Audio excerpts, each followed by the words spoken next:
ओम श्री गणेशाय नमः। श्री शिवाय नमस्तुभ्यं। दोस्तों, आप सभी को सावन शिवरात्रि की बहुत बहुत शुभकामनाएं। आइए सुनते हैं सावन शिवरात्रि की पौराणिक कथा। सावन शिवरात्रि व्रत वाले दिन भगवान शंकर की पूजा की जाती है। कहते हैं जो व्यक्ति सच्चे मन से यह व्रत रखता है उनकी सारी मनोकामनाएं पूर्ण हो जाती है। यहाँ आप जानेंगे सावन शिवरात्रि व्रत की कथा। सावन शिवरात्रि महादेव की पूजा अर्चना का सबसे खास दिन माना जाता है, इसलिए इस दिन कई लोग व्रत भी रखते हैं। कहते हैं श्रावण शिवरात्रि व्रत रखने से भक्तों को भोग और मोक्ष की प्राप्ति भी होती है। इस व्रत को रखने वाले लोगों को सुबह जल्दी उठकर स्नान करके माथे पर भस्म का तिलक लगाना चाहिए। प्रिय श्रोताओं, आइए सुनते हैं सावन शिवरात्रि की व्रत कथा। प्राचीन समय में एक चित्रभानु नाम का शिकारी था जो अपने परिवार का पोषण पशुओं की हत्या करके करता था। उसने एक साहूकार से कर्ज ले रखा था, लेकिन कर्ज न चुका पाने के कारण क्रोधित साहूकार ने शिकारों को बंदी बना लिया था। संयोग से उस दिन शिवरात्रि थी। बंदी रहते हुए शिकारी ने शिव संबंधी धार्मिक बातें सुनी और वहीं उसने शिवरात्रि व्रत की कथा भी सुन ली। फिर शाम में साहूकार ने उसे बुलाया और पूछा कि कर्ज कब तक चुका दोगे। तब शिकारी ने उसे अगले दिन ही कर्ज चुकाने का वादा किया। साहूकार ने उसे जाने दिया। इसके बाद शिकारी जंगल में शिकार के लिए निकल गया। दिन भर बंदी गृह में रहने के कारण शिकारी को बहुत भूख प्यास लगी थी। जंगल में इधर उधर भटकने के बाद वह एक जलाशय गया और वहां पर ही एक पेड़ पर थोड़ा सा जल पीने के लिए लेकर चढ़ गया। शिकारी अब वहीं पर बैठकर शिकार का इंतजार करने लगा। शिकारी जिस पेड़ पर बैठा था वह बेलपत्र का पेड़ था और उस पेड़ के नीचे एक शिवलिंग भी था जो बेलपत्रों से ढका होने के कारण शिकारी को दिखाई नहीं दिया था। भूख और प्यास से थका वह उसी मचान पर बैठ गया। शिकारी ने मचान बनाते समय पेड़ की कुछ टहनियाँ तोड़ी। संयोग से यह टहनियाँ शिवलिंग पर जा गिरी।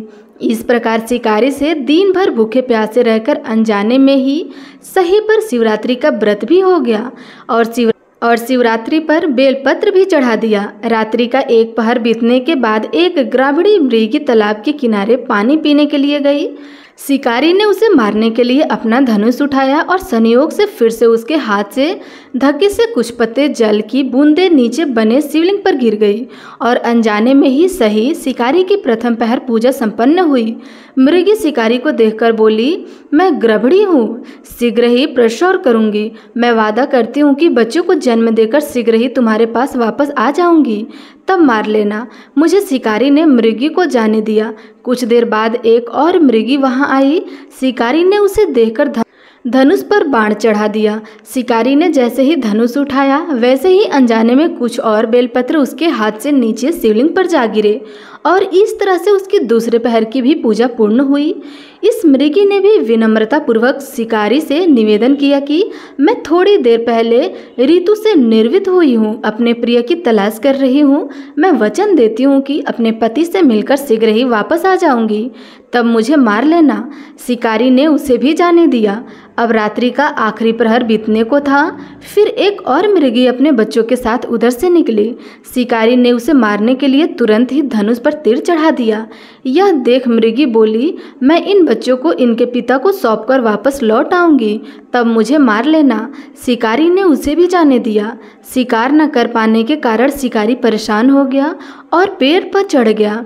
वह बेलपत्र तोड़कर नीचे फेंकता जा रहा था। इस तरह से उसके हाथों से तीसरे प्रहर की भी पूजा स्वतः ही संपन्न हो गई। सुबह होने को थी। अब एक मृग उस रास्ते पर आया। अब शिकारी ने सोचा कि चाहे कुछ भी हो जाए, इस बार वह शिकारी की नहीं सुनेगा।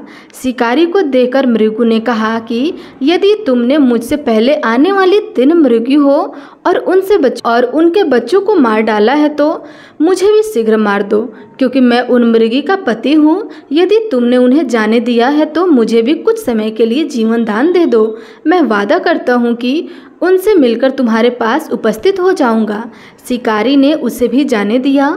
जाने अनजाने में ही सही, लेकिन शिकारी के द्वारा उपवास, रात्रि जागरण और शिवलिंग पर बेलपत्र चढ़ने से उसका हिंसक हृदय अब निर्मल हो गया था। थोड़ी देर में वह मृग अपनी पत्नियों के साथ शिकारी के सामने उपस्थित हो गया। जंगली पशुओं की ऐसी सत्यता और मासूमियत प्रेम भावना देखकर शिकारी को अपने आप पर बड़ी गलानी महसूस हुई। उसकी आंखों से आंसू निकल पड़े। उसने मृग परिवार को जाने दिया और जीवन में कभी हिंसा न करने का निर्णय भी लिया। शिकारी के ऐसे करने से भगवान शिव प्रसन्न हुए और उन्होंने उन्हें दर्शन देकर सुख समृद्धि का वरदान भी दिया। साथ में उसे गोह नाम प्रदान किया। कहते हैं यह वही गोह था जिसके साथ भगवान श्री राम ने मित्रता की। इस प्रकार शिवरात्रि की कथा समाप्त हुई। प्रेम से बोलिए शंकर भगवान की जय, माता पार्वती की जय।